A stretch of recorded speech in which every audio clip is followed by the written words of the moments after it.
But today is going to be kind of different. We'll be talking something we've talked about before, something that, as it is, many of us need to hear about it over and over again.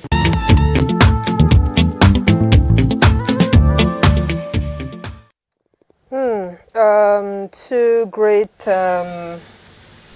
Nollywood professionals passed on just I think a span of 24 hours or 48 hours. It's really sad. And focusing on that of Ada Ame, her death now raised so many other issues, and especially issues that have to do with mental health. Remember, she has spoken a few times before her passing how she was struggling with mental health issues, cases, depression, and all.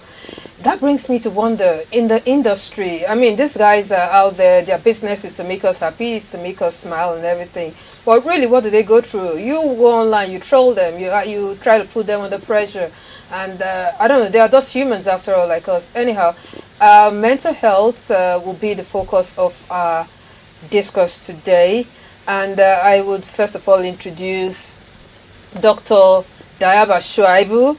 Dr. Dayaba Shuaibu is an internationally certified addiction professional and sleep therapist. That sleep therapist, I don't know, I've told you before, people actually need help to sleep. Don't put me on the bed, I'll just sleep. Like, I don't know. Anyhow, welcome. Thank you, Dr. Dayaba. Always nice to have you on. Thank you. All right, we also have someone in the industry.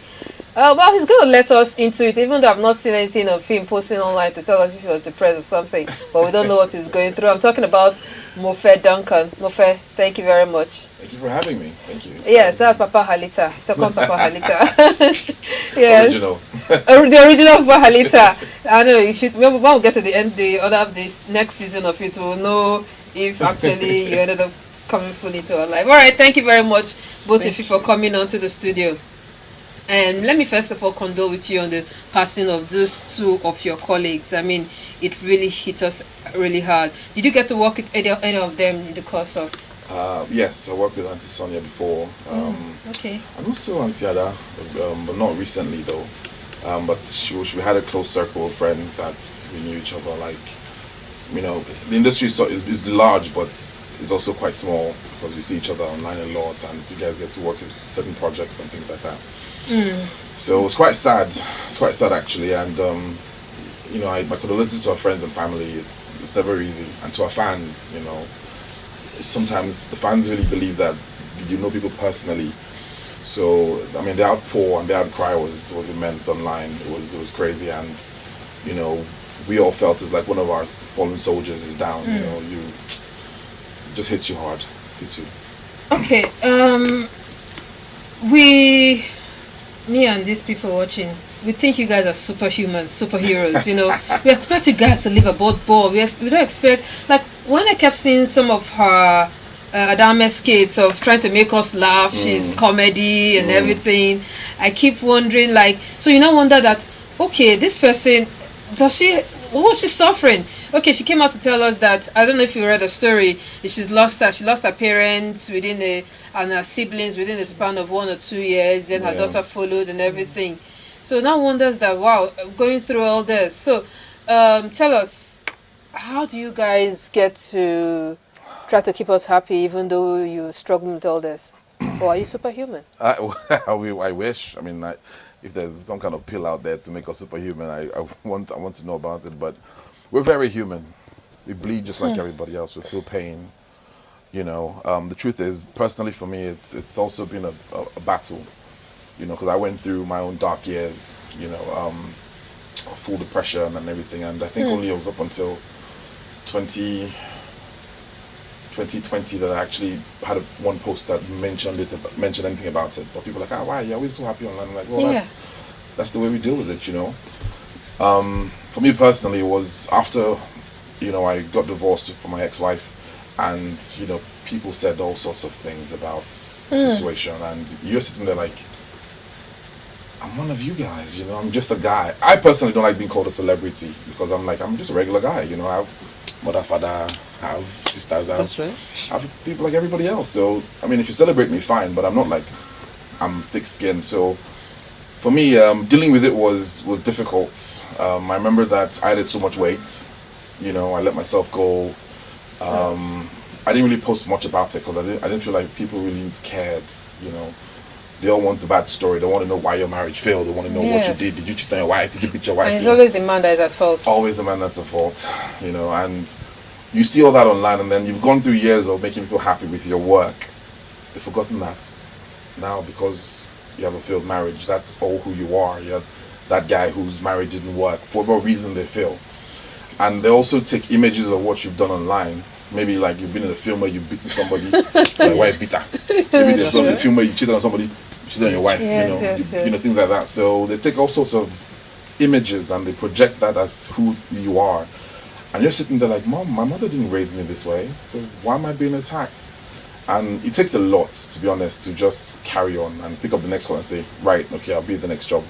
Because I remember that I took a break, almost 3-4 months. I just went off social media, went off online, went everything, and it took friends and family to pull me out of that. But I don't talk about it because I'm like, it's nobody's business. You know, people don't care. On social media, people don't really care. You know, they just want you to just always be posting good things. You know, they judge you and they... Your online in-laws. Yeah, you know, and I mean, it's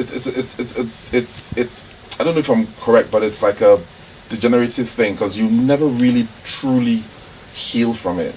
You know, you just always have that thing off your shoulder. When somebody just come after like years and say, you, this guy, and you're like, oh, just get it go, man. It's been 4 years, guys. You know, just let it go. Dr. Daya, you've worked with a whole lot of people. Now, he just said a story, he just talked about himself, and of course, many others like that would get to face these issues. People that are, I'm trying not to use celebrity now, popular, like them, you know. Yeah, people that are popular, I mean, we get to quickly judge them, and, you know, how can they get to manage, because today everybody live online. So how can we get to, how can they heal from this? Okay, so first of all, you know, it's for people to understand that, you know, mental health issues are illnesses like many other non-communicable diseases. So if someone, you know, depression in particular the term has been overused to the extent that it has been watered down. People don't see it as a serious condition. Absolutely. Interestingly, it's the commonest mental health condition. 1 out of every 4 persons in the world will go through a phase of depression in the course of their lifetime. True. That's how common it is. So at different degrees, somebody will go through it and come out of it without necessarily going through maybe structured or formal treatment. You know, just like Mofe said, family and friends were able to pull him out. He understands. Someone else might not understand and is likely to judge the next person, and you hear statements like, snap out of it. I went through it too. I was able to, get over it. Some people, get through the moderate stage and some severe. We've heard of people who end up committing suicide. It's not a sign of weakness. It's not something we encourage, but it's the severity of the illness. True. And people just feel because you're behind the screen, it gives you the permission to say anything. Absolutely. I always encourage people to say, if you belong to a group, let's say a WhatsApp group, Telegram group, wherever it is, imagine you're sitting in a room with those people and just be polite, be kind. Your manners that you exhibit when you're in the room physically with those people holds even on those platforms. True. Will someone talk to you and you ignore the person? Will someone say hello, good morning, and you read it and go away? So if we're sitting in this place, it's unlikely for me to say hi Mofe, and Mofe just looks at me and walks away. Absolutely. So why do we do that on the group? Why do we feel it's okay to pass judgments? Why do we feel, why do we feel bad news sells? Absolutely. Do you understand? Absolutely. So I think social media is not helping, but is not the problem that we have. It just makes things worse. And for people to also understand that depression is not always a sad face. It doesn't always carry a sad face. Doesn't. He's always happy. How can he tell us he's depressed? Exactly. Emujosi is always happy. I mean, I'm not now because I'm like I said, I'm more aware of certain things, and like I said, nobody could really help me. Nobody could say anything at the point in time. I just had to remember where I was coming from, my parents, my friends. People just try and focus so much on the good things that people say about you, and it literally took one day to say, "Come on, guy, stop." big, and that was it. Took a shower, went to my next work, and that was pretty much it. But others don't have it that lucky. Exactly. You know, others don't have it that easy. You know, like I was listening to an interview with Kate Henshaw. She talked about how she had a divorce issue too, and she was really depressed in that period. So she needed something like a distraction. So that's when she went into fitness. Absolutely. And she does decide to have that as a closure. Absolutely. Yes, and of course, like he said, many others will just stay off social media for a period of time. So getting to avoid or the social media space, or like I discussed with my boss last week, he says the social media as well makes and breaks it makes you a celebrity, and it also breaks you, because that's the same platform that everybody hails you, hail King of the Jews, and the next moment they're asking, shouting, crucifying him. Absolutely. So is staying away from this social media space and trying to hide behind food, fitness, and everything, that's the way out of it. Okay, so if you're looking at for mental health issues generally, we have what we call the 4 Ps. The 4 Ps. The 4 Ps, right? So we have what predisposes you to them. That's the first P, the predisposing factors. The second P is the precipitating factor. The third P is the perpetuating factor. And the last P is the protective factor. So as an individual, and these things determine who will come down with an illness, what will make the illness start, what will maintain the illness, and what things will help you. So please permit me to use you as an example. Absolutely. If that's okay. That's why I'm here. Good. So let's look at predisposing factors. For each of these things, we have the biological, we have the psychological, and we have the social. So for the biological is our genetics, how we're created. True. Some people are more prone to these things than others. Yes. And on the surface, we can look at it as, if I lose my phone, how I will react to it will be different from how you will react to the loss of your phone. So that means our coping abilities, how we perceive things, that's biological, our biology, our genetic makeup, isn't it? So some people are genetically predisposed to come down with these illnesses. Let's narrow down to depression, because there's so many of the mental illnesses. Okay, so again, if you have a parent who has had this depression, it increases your chances of coming down with it. It doesn't mean you have it, a parent had it, you will.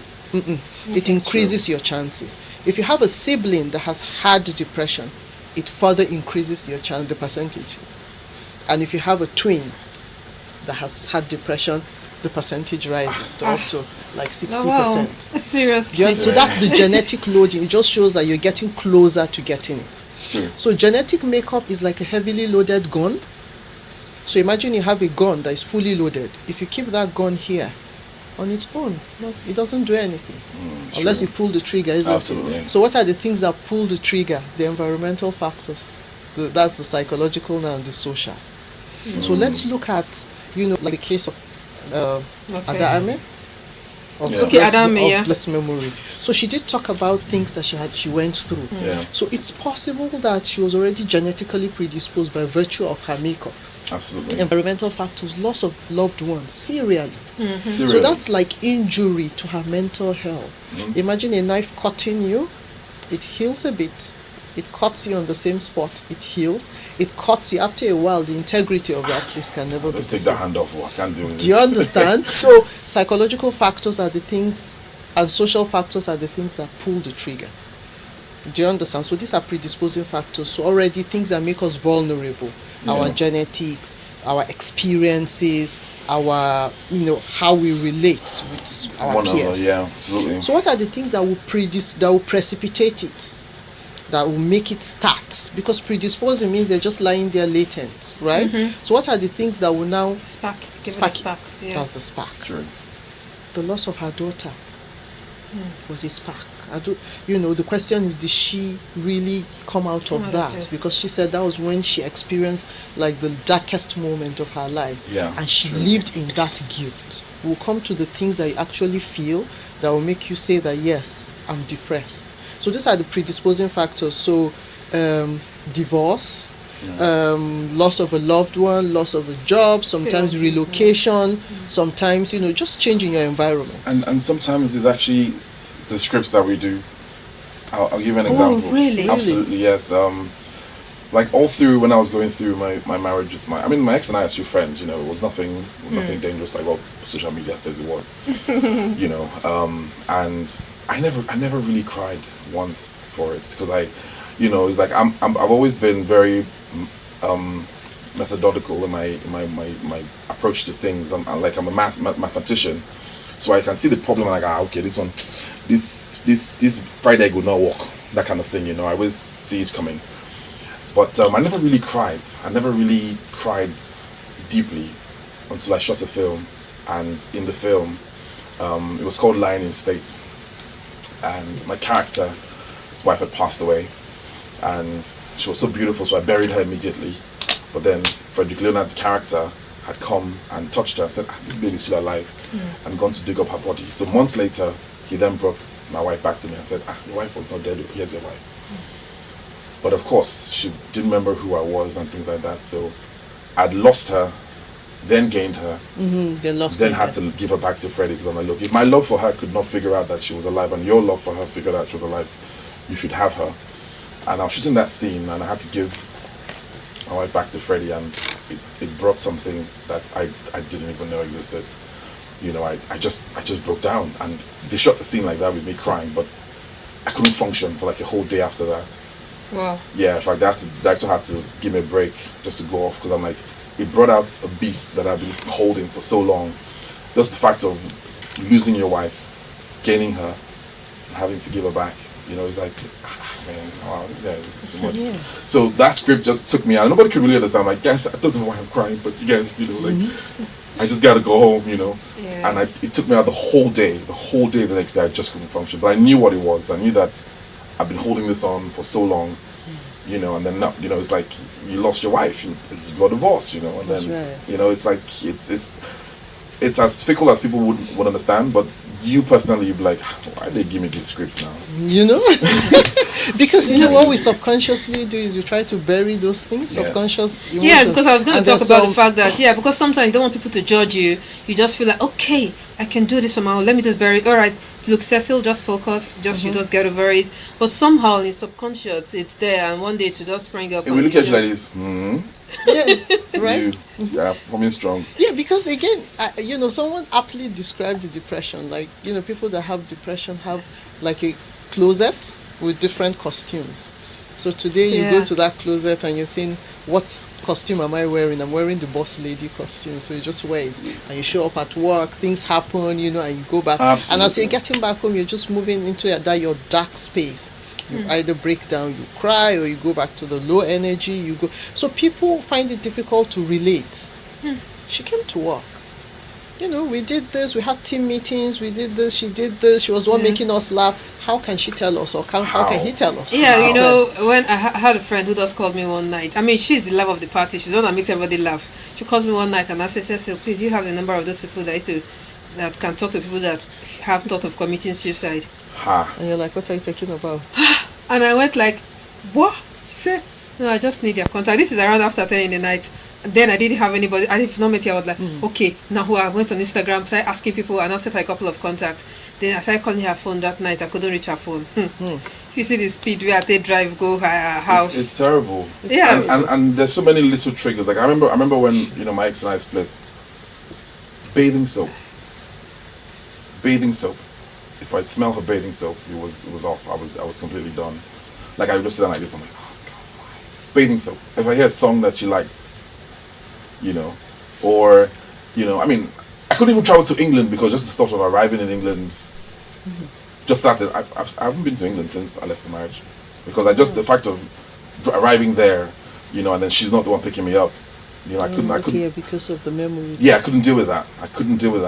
So, but people don't know. They just think you're okay. Okay, let's take a break.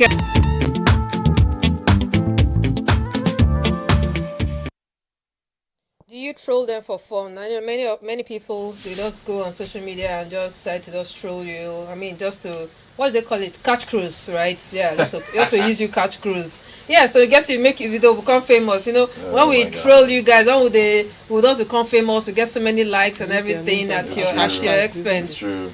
And what then how happens is, like, for me personally, like, I had an experience, and even though it's so ridiculous, so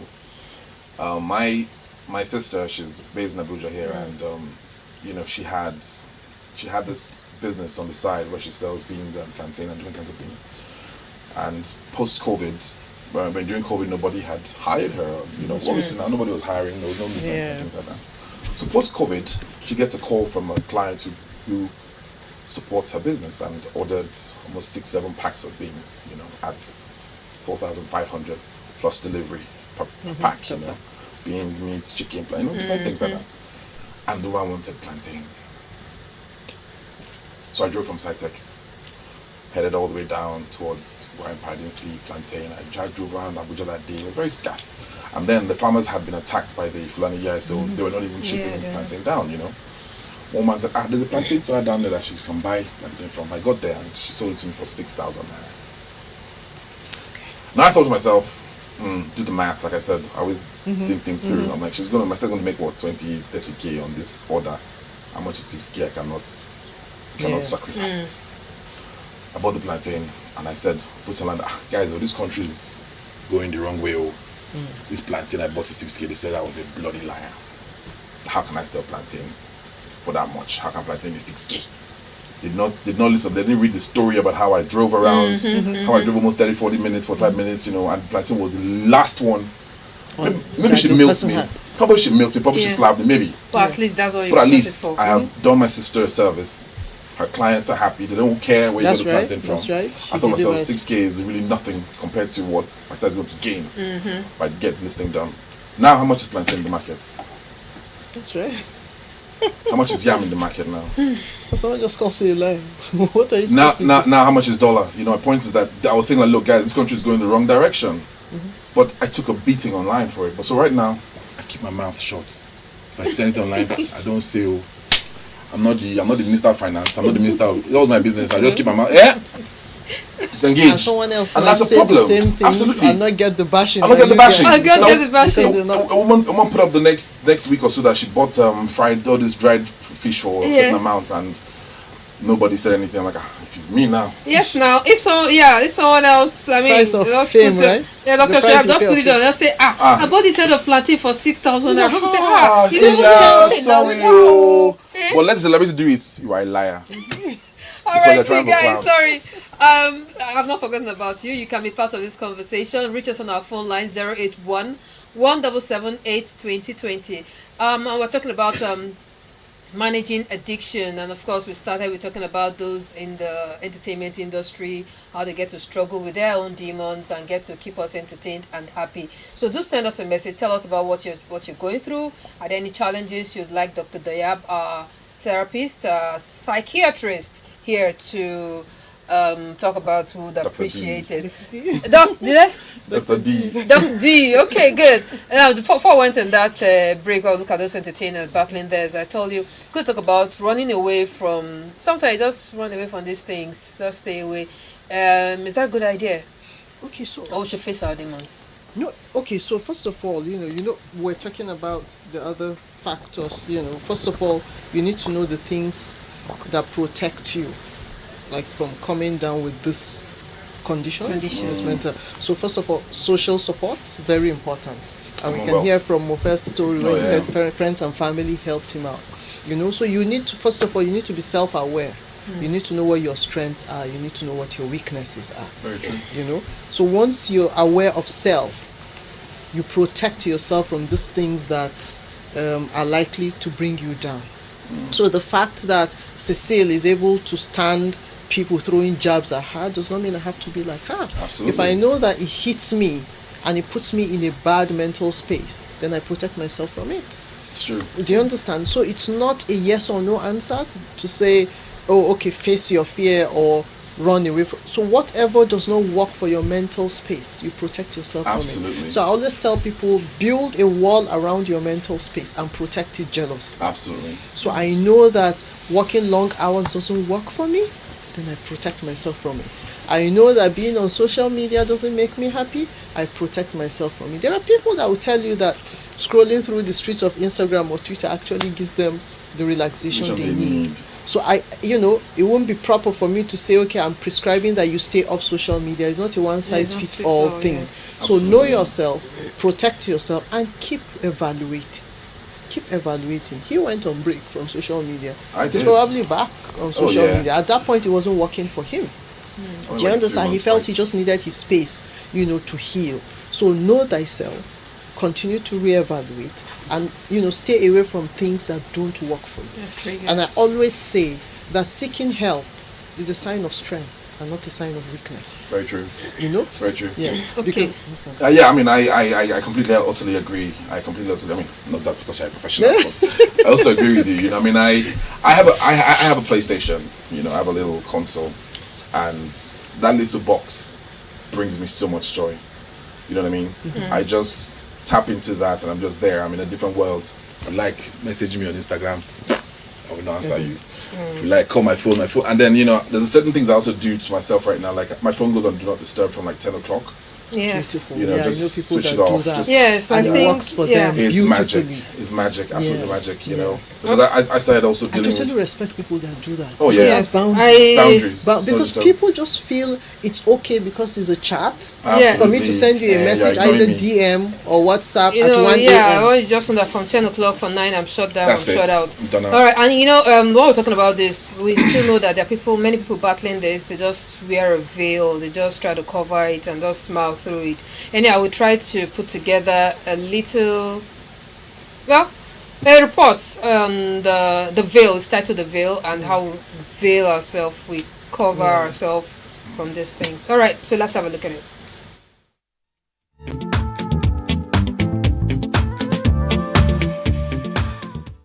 O veil.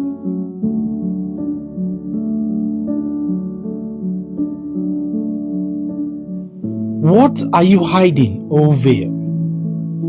What deep thoughts are within you? What emotions are hidden? What mysteries abide within you, O veil? When you smile, is it really from your heart? Is your smile actually a frown? When you laugh, should I suspect weeping? Are terrors about to erupt? Why do you carry such a heavy burden?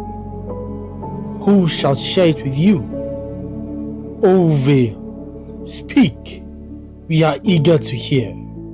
O veil, speak and be set free. O veil, unveil yourself. People see me and they think that I'm fine. Can they not ask and find if truly I'm fine?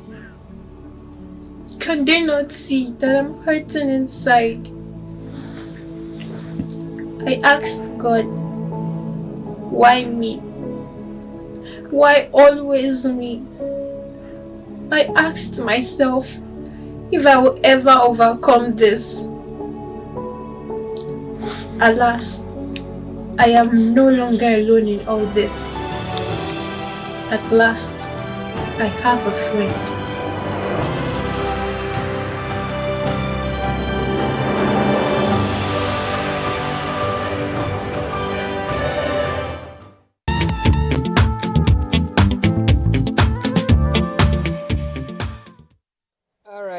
That's some nice poetry trying to pass the message that we all need a friend to put a smile on our faces. All right, I see a couple of your messages. Please, it's text and WhatsApp only. Like text and WhatsApp only. And our phone line is 081-177-82020. I see a couple of your messages. I'll just take a few and I will get back to our discussion with the hope that you don't call me. Good day, my name is Aderunke from Ogba. I think sometimes fans are the cause of some celebrity depression through downsizing them. All right. My name is Jude Chinedu from Benin Republic. Where is it? From Benin Republic. My question to your guest is, do you think the economic system of the country could be responsible for the mental illness? And if yes, what's the way out of it? I was just going to even ask you that later on as we continue, because the way things are going on in this country, the depression level is not understanding. We'll get back to that. Let's just continue first. I'm really struggling about depression right now from my family and my baby papa. Okay, so I don't know if doctor can answer that. Good afternoon, doctor. I really love your responses. My name is Andrew. How do you deal with past mistakes that keep reflecting in your memory? Yes, living in... All right, so let's take one more and then we'll quickly answer this one. Someone say I'm depressed and broke. Yeah, so don't worry, that broke part is almost... Good afternoon. This is actually a great program which I believe will go a long way to help people with depression issues. Please, what are the ways of managing depression? My name is Stone from Enugu State. So which one do you want to take? All right, so let's take the person living in past mistakes. How does he manage? Okay, brilliant. I want to say that one of the significant symptoms of depression is feeling of guilt. Is one of the symptoms. It's not necessarily one of the core, but you find out that people who are significantly depressed have a feeling of guilt. So you might find a mother saying she just feels she's not doing good enough as a mother, or I feel like I wasn't kind enough to my parents, and till they passed. I actually had a patient once that his problem was his mom died before he finished school. So she didn't live long enough to reap the benefits. Now he's working. He wants to do her all those things that he felt she lacked as a person. He wants to buy her clothes. He wants to take her on trips, but she's not there. It's not his fault. So you can see it's more of a cognitive thing. So our thinking process becomes more negative, and that's part of the illness. Absolutely. It's not the behavior of the person, it's not the personality of the person, it's the illness that makes these things happen. And depression usually happens because of imbalances in neurotransmitters in our brain. We mentioned the lady, the celebrity that said feeling better, that was coping with exercise. Interestingly, in like mild to moderate cases, we actually recommend exercise, because what does it do? Exercise. Yes, yeah, it makes us release what we call endorphins. They're happy hormones. And with depression is low mood, sadness. That's the core symptom. Low mood, feeling of sadness that you cannot, you can't explain the sadness. Absolutely. You feel alone even in the midst of people. You have loss of interest in things that you previously used to enjoy. Yeah. Low energy. Then change in appetite or sleep. In some people, is increased appetite and weight gain. In other people, is decreased appetite and weight loss. So he said that he gained weight. I gained weight. So imagine him trying to explain to people that I'm depressed, and they're like, "You're looking good. Yeah, you're looking chubby. Signs of good living." But it's actually a symptom of depression. Dr. Dayab, we have so many messages here, and I'm struggling to see how much I can take, so we can take the next feature. So we'll just do this sharp. Hello, Cecil. Thank you for the program. Hi, doctor. My favorite actor, Duncan. How are you? I'm happy you're part of this program. Dear Cecil, I believe people bottle up a lot and probably die of depression because they don't want people to judge them. Nobody can confide in and all that.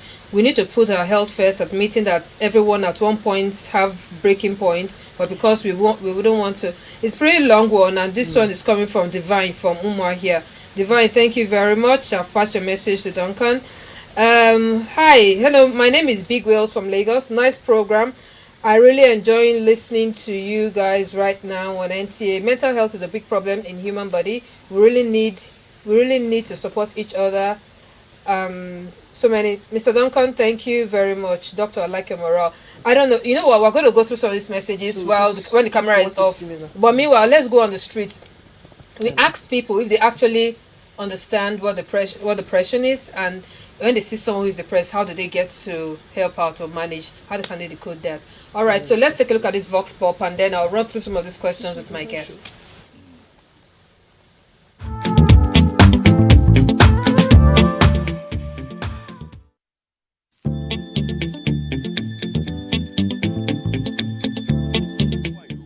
number one sign is withdrawing. We withdraw from the friends and the relatives.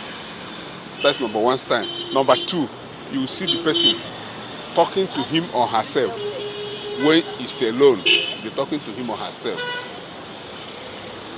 Another one, it can be aggressive.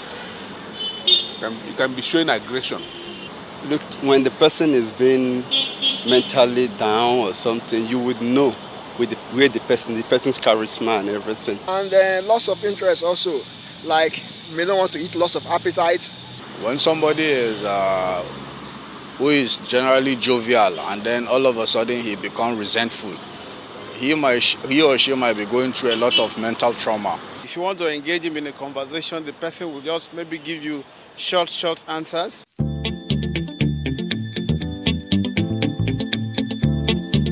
Even if somebody is going through a lot of financial crisis, the first thing you offer him is emotional support to make the person understand that if it's a failed business, it's not the first, and then these things happen in business.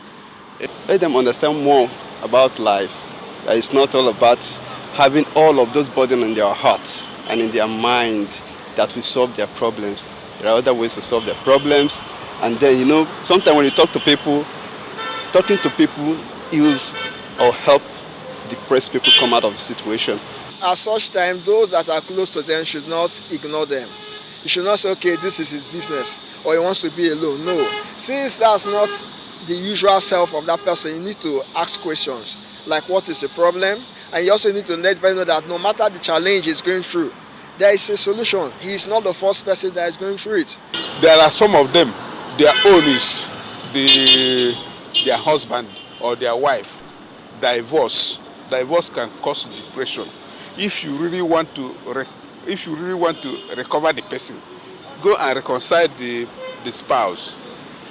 If you reconcile them, the moment you reconcile them, the person will just recover immediately. Maybe my personal problem, I'm having so. What can you tell me? What advice do you have for me? You understand? From there, the person will want to maybe advise me. Then from there, I can find a way to ask him, how come so is going on with you? You've not been talking. Anytime we have our usual friends talk in our group, I don't hear you speak. It's like you're going through something. You understand? From there, then it could maybe possibly open up. Then you encourage him. You could even bring word of God to tell him that he should just keep on trusting God.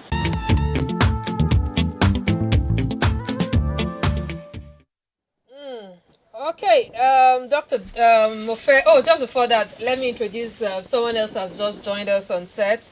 And she's a creative, and the founder of St. Jude Foundation for Capacity Building. Yes. All right, I'm talking about Michaela Monye. She doesn't need to answer Michael. Your parents wanted to born a boy, and they already settled to give him Michael. But you came out as a girl, then I made it Michaela. I came out as a girl, they compromised. All right, Michaela, thank you very much. Thank you. All right, Michaela actually works with people who are actually battling with issues of mental health, and she can have a story or two to share. But meanwhile, let's quickly react to some, very, very quickly, so we can take messages on the Vox Pop we've just seen. People have talked about how they... how do you recognize depression? I just want to add this because, I heard a few people saying people talking irrationally, getting aggressive, talking to themselves. Those are not core signs of depression. Depression is more, just like the first speaker said, withdrawing from social interaction. Like I said, persistent low mood, loss of interest, low energy, change in appetite and sleep. When people start to talk to themselves or start getting aggressive, is a measure of severity. That means something else is becoming superimposed, which are psychotic symptoms. So there's actually something called depression with psychotic symptoms. So when people start hearing voices, when people start getting violent, getting aggressive, it's a measure of severity. So it's not a straight, But could it, depression. Could it be like a cry out as well? When they start getting aggressive, aggression is actually a mark of... People might cry out in different ways. So they post, they do things, but not getting aggressive or talking to themselves. So people might attempt suicide to cry out. That's true. So when some people actually attempt suicide without the intention of actually completing it, just to get attention. So you have cases like that. Right. Okay. You have cases like that. But aggression, talking to self, hearing voices, and neglecting self. Some people start to wander away. Just know that psychosis has set in. But generally, over time, people have become most comfortable with the term depression. So we tend to use it to describe any type of mental illness. So everything. It's just a little depression. I know that we have all those. Mental health? We have all those schizophrenia, bipolar. So even if someone is, overtly psychotic, we see them a lot at the hospital. So they just tell you, what people call the actual psychiatric problem. Like those ones on the street. Fantastic. That's schizophrenia. Yeah. The one that people call the word MAD, we don't have it in psychiatry, so we don't call it. Okay. So people just say, no, he's just a little depressed. Because again, they're afraid of stigma.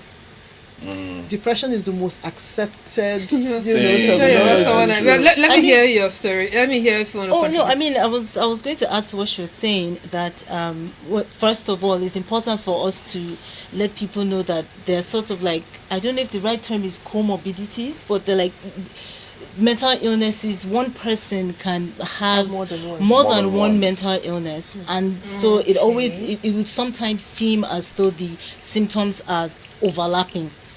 Right, so there's that, and then talking about the stigma, I think people are also worried that mental illness is contagious. So seriously? Yeah, so you may not want to engage. From the time of our parents and grandparents and all that, if they're trying to inquire about a family that a child wants to get married into, they'll ask, what they say is, do they have madness in their family? Yes. But you know what? If you look at it from what I said at the beginning, there's a genetic predisposition. So if I've had a mental illness, it has increased the chances of my child coming down with mental illness. Very true. Oh. So they didn't know the science, but they had a point. Do you understand? But my question is, if you're asking about psychiatric illnesses, do you go to inquire about diabetes or hypertension? Because they're also the same way. They're also genetic predisposition, environmental factors, and all that. All right, let's take some messages and then we'll react to those. Hello, everyone in the studio. My name is Kabiru from Niger State. You guys are doing a great job, as most of the youths are passing through depression because of the economic situation. I'm chatting for Burkina Faso. I left Nigeria because of depression and not having a job. Okay, this person must be watching from online. Who is this other person? Good day. I'm a fan of Mofe Duncan. Please help me tell him I love him so much. Ask him if he's from Delta State and is Shakiri by tribe. I am. Oh, okay. He actually said he is. Yeah. Okay, good. All right. I speak also very well. I've been suffering from depression for the past 2 years. After I was scammed, I've lost that message. Please don't call me now. Please just send messages so I can read as many of your messages as possible. I've been suffering from depression for the past 2 years after being scammed of 700,000 naira. The more I remember how I hawked in the streets of Aba, something like that. Then the message got cut off. I mean, there are many of these issues. So, all right, let's take this one very quickly. Good day. I love your program. I went into depression after I lost my mom. Thanks. I'm blessed. I'm Mrs. Ishaku from Kaduna. All right, so tell us some of the cases. Well, at least try to paint, because people like picture. They want stories that they can relate with. Well, for one thing, it's not like I'm not a doctor, so I'm not treating anyone. Yeah. Like I said, I'm a caregiver to a specific person. So it depends. What exactly do you want to know? Is it what is it like being a caregiver for someone? Okay, yeah, being a caregiver for someone. Tell us what it's like. Okay, so can I call you a first aider? First aider is not really correct. Okay, it's not really caregiver correct. Is more accurate. Caregiver is more helping with activities of daily living. Yes. So it depends on, is the person elderly? No, the person is young. The person is young. So because it depends on what the person is struggling with. Is that the person is incapable of carrying out activities of daily living? Sometimes you find that, because you see sometimes people that have some mental illnesses experience what we call like cognitive decline. So they lose the milestones they've gained. They're unable to care for themselves anymore. They're unable to even eat like adults. They're unable to help themselves in the bathroom. So they might end up, relying on diapers and things you have That's to for the elderly. Even young people. Also for young people. So sometimes some of the medications that patients require to sort of like, keep them stable, keep them stabilized. One of the side effects of some of the drugs is bedwetting. So that's a big issue amongst patients who are on certain drugs. I'm sure of one particular drug. Yeah, you guys actually give them drugs too. Yeah, so because it's many mental illnesses are chemical imbalances of the brain, and so the medications help to balance those things, make the synapses, fire properly and things like that, right? So they do require medication. And what we see a lot of times is the schizophrenic people who we see on the streets, who seem to live outside, who are most of the time homeless. They are not on any medication. They're not receiving any treatment. They're just not accessing treatment. If you get that average man or woman that is on the street, you clean her up and you start her on medication. I don't know, when I was serving, I used to see one man, this kind of dressed like an old professor. He'll be solving mathematics on the boards, physics and everything. He'll be explaining this thing, the economy of the... It's probably a trace of his previous life. It's a trace of his previous life. It's too much book. All right, so very quickly, let's take a look at this next one. This one is taking a look at some therapy, some of the things you can do, sleeping and the others that you can do to manage your mental health, and then we'll be back for the concluding part of the program.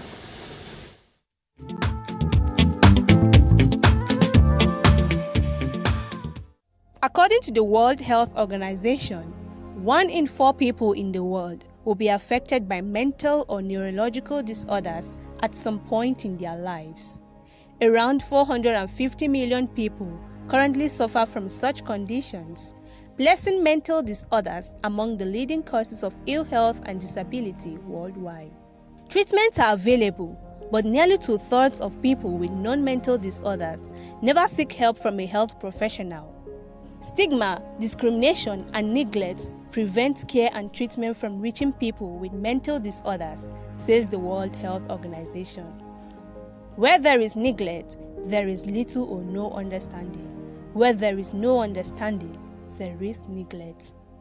As a way of helping to break the stigma and raise awareness about the mental well-being of people, the Oliesta Recovery and Wellness Center in the FCT has a dedicated physical wall of hope where people come to write words of encouragement and motivation to the mentally challenged to serve as rays of hope and steps towards recovery.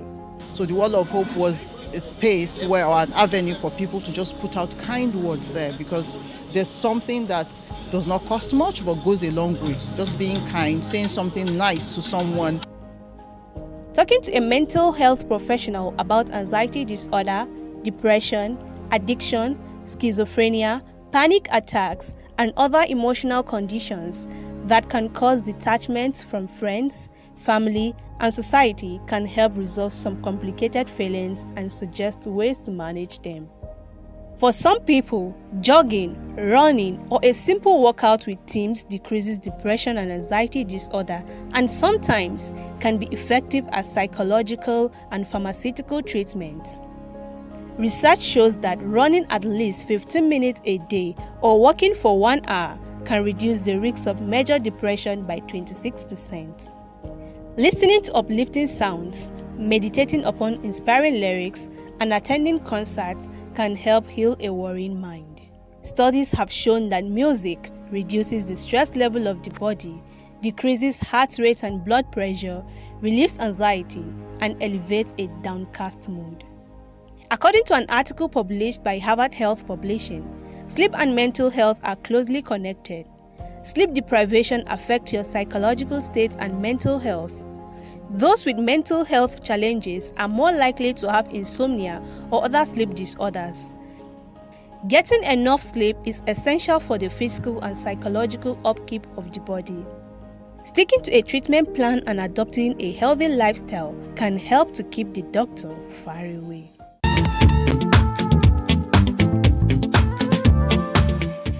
If you're just joining us, the program is the Medley Show with me, Cecil. And in as much as I really would love to take many of your messages, I am actually behind time. So I'll just take some last words from my guest, and I'll just start with Michaela, who just came in not long ago, but I'm very sorry that I have to leave now. So any last words from you as a caregiver? Yes, I would like people in general, but particularly people who are caregivers, to find a way to have a support system to manage their stress, because when you're a caregiver, you're also under tremendous stress as well. True. You need to manage yourself. You also need to manage your own health, physical and mental. Sure. Yeah, so I would just say that we should normalize seeking help. You know, the way we ask each other, what gym do you go to? And, I go to this gym, they're really very cool. We should normalize going to therapy. People go for for therapy for different things. Absolutely. And it's a good thing. It's a sign of strength, because this is you telling yourself, I know this is where my ability ends. All right, we should normalize getting to visit some people like you. I hope your bills are not too much. Well, I would just say pick something easy and simple that I can do every day. Like I picked cooking, I picked watching movies. I also read online a lot, so I read a lot of history stuff. So pick something easy that you can do that is around you, and that would definitely help. All right, I hope you've been able to learn a thing or two. And from me, I don't really have so much to say. Everything that they said together is what I want to say. So my name is Cecil. Let's do this again, same time next week. Bye-bye.